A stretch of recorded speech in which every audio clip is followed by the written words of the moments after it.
बिस्मिल्लाहिर्रहमानिर्रहीम अस्सलामुअलैकुम। Welcome to my channel. आज मैं आपके साथ इमली की चटनी की ज़बरदस्त रेसिपी शेयर करूंगी। ये रेसिपी बनाकर आप खुश हो जाएंगे और ये रमज़ान में आपके बहुत काम आएगी और रमज़ान के अलावा भी आप इसको बहुत ज़्यादा रेसिपी के साथ इस्तेमाल कर सकते हैं। इसको हम पूरे दही भल्ले, फ्रूट चाट, पापड़ी चाट, पकोड़े, समोसे और भी दीगर रेसिपी के साथ बहुत अच्छे से ये इस्तेमाल होगी। आप इसको फ्रिज में रख कर पूरा महीना इस्तेमाल कर सकते हैं। तो इमली की चटनी बनाने के लिए हमने 125 ग्राम यानी कि आधा पाव हम इसकी रेसिपी शेयर कर रहे हैं। आधा पाव इमली ली है। इसको हमने 1 कप, इसकी मेजरमेंट का ख़ास ध्यान रखेंगे तो फिर आपकी परफेक्ट इमली की चटनी बनेगी।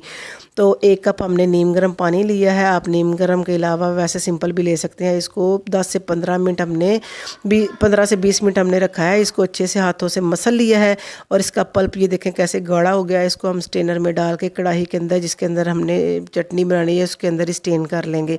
हाथों की मदद से या किसी चम्मच की मदद से इसको अच्छे से आप मिक्स कर लें, मैश कर लें, ताकि इसका पल्प हम और खटास जो है मुकम्मल हासिल कर सके और उसकी गुठलियाँ जो है जो हम रिमूव कर सकें। ये देखिए अच्छा सा पल्प हमने निकाल लिया है। अब हम दोबारा इसको 1 कप पानी इसके अंदर डालेंगे और वही बोल लेंगे जिसके अंदर थोड़ा सा पल्प रह गया था, ताकि अच्छे से ये भी पल्प हम इस्तेमाल कर सकें। 1 कप फिर पानी लिया है और दोबारा से हम ये सारी गुठलियाँ फिर इसके अंदर ऐड कर देंगे और अच्छे से हाथों की मदद से इसको हम मसल लेंगे और फिर इसको हम उसी पानी के अंदर ऐड कर देंगे जो इमली का पहले हमने डाला है।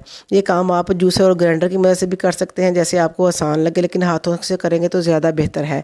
और दोबारा फिर हम इसको स्टेन कर लेंगे और अच्छे से इसकी जो छिलके हैं वो हम रिमूव कर लेंगे और गुठलियाँ अलहदा कर लेंगे और पल्प जो है जो सारा इकट्ठा कर लेंगे।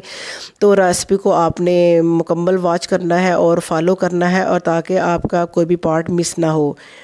तो 1 कप हमने पानी और लिया है। कुल मिला के अभी तक हमने 3 कप पानी डाल लिए हैं। 3 या सवा 3 कप कुल पानी इसके अंदर ऐड होगा। दरमियानी आंच पे हमने इसको पकाना है 10 से 15 मिनट के लिए। तो दूसरी तरफ हम ये देखें खजूर ली है, खजूर भी इसके साथ ही हमने ऐड करनी है। अगर ये प्रोसीजर आप पहले ही कर लें तो फिर भी सही है, लेकिन ये देखें खजूर 2 हमने 3 ली हैं। इसको हमने इसकी गुठलियाँ निकाल ली हैं। आप इसको हाथों की मदद से मसल के भी इसके अंदर डाल सकते हैं, लेकिन ये ठंडी थी इसलिए मैंने जल्दी डालने के लिए चॉपर में थोड़ा सा पानी, 3 से 4 चम्मच पानी 5 लिया है। तो इसको भी हम इसके अंदर ये देखें कर लें। अभी तक इमली को उबाल नहीं आया। ये देखें ये जल्दी जल्दी ये काम करना है। आप वैसे खजूर का काम भी पहले ही कर सकते हैं, साथ ही कर लें तो ज़्यादा बेहतर है। तो इसको भी छान लेंगे और इसका हम जो है छिलके उतार लेंगे, गुठलियाँ इसकी लैदा हो जाएंगी। और साबुत ज़ीरा हमने लिया है हाफ़ टी स्पून हमने इसके अंदर ऐड कर देना है नमक का हाफ़ टी स्पून। इसके अंदर हमने डाल देना है लाल मिर्च पाउडर का। और ये इसकी की है, इस चटनी की जान है, यानी कि सफ़ेद ज़ीरा भून के और कुटा हुआ हमने 1/4 टीस्पून ऐड किया है। ये आपने ज़रूर ऐड करना है। और पौना कप यानी कि 3/4 कप हमने पौना कप चीनी का लिया है। आप चीनी की जगह गुड़ भी ले सकते हैं, शक्कर भी ले सकते हैं, जो आपको पसंद हो। और सेम क्वांटिटी आपने रखनी है जो भी आप चीज़ इस्तेमाल करें। तो अगर आप रेसिपी को पसंद है तो आप लाइक कर दें, और चैनल पर नए हैं तो चैनल को भी ज़रूर सब्सक्राइब कर लें। इमली की चटनी पकते पकते सूख जाएगी तो बहुत ज़्यादा गाढ़ी नहीं होती, इसलिए कमर्शियल तरीके से हम आपको बता रहे हैं। इसके अंदर हमने तकरीबन थोड़ा सा पानी लिया है और 1 टीस्पून इसमें कॉर्नफ्लोर का ऐड किया है। 10 से 15 मिनट ये कुक हो गई है मीडियम आंच पे। तो हमने इसको अब अंदर कॉर्नफ्लोर डाल लेना है, ताकि इसकी क्वांटिटी जो है वो बिल्कुल कम ना रह जाए। और इसकी क्वांटिटी जो है कमर्शियल तरीके से इसी तरह बनाते हैं तो फिर वो ज़्यादा इसका हम ना इमली की चटनी है जो बनती है, वरना ये कम हो जाएगी बहुत ज़्यादा। तो अब कॉर्नफ्लोर डाल के हमने आग को कर लेना है बिल्कुल लो आग पे। हमने इसको 5 से 10 मिनट और कुक करना है, ताकि कॉर्नफ्लोर का जो कच्चापन है वो भी दूर हो जाए। और ये देखें ये पकने की निशानी ये है कि इसके अंदर हम चम्मच को लाइन अगर लगाएंगे तो ये अलग-अलग हो जाएगी इमली।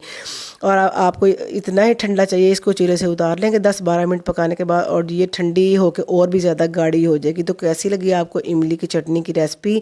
अगर आपको अच्छी लगे तो आप अपने फीडबैक कमेंट बॉक्स में भी ज़रूर दें, और इस रेसिपी को ज़रूर फॉलो करें। लाइक, कमेंट और शेयर भी ज़रूर किया करें। और आप इसको फ्रीज़र में ज़्यादा लंबे अरसे तक से इस्तेमाल कर सकते हैं, क्योंकि फ्रीज़ कर लें। अगर आप 1 महीना इस्तेमाल करना चाहते हैं तो एयर टाइट कंटेनर में डाल के आपको इसको फ्रीज़र नीचे वाले खाने में रखें और इस्तेमाल करें। दही भल्ले, फ्रूट चाट, पापड़ी चाट और भी बहुत सी रेसिपी के साथ इस्तेमाल होगी। तो इंशाल्लाह नई रेसिपी के साथ फिर हाजिर होंगे। तब तक के लिए अल्लाह हाफिज़।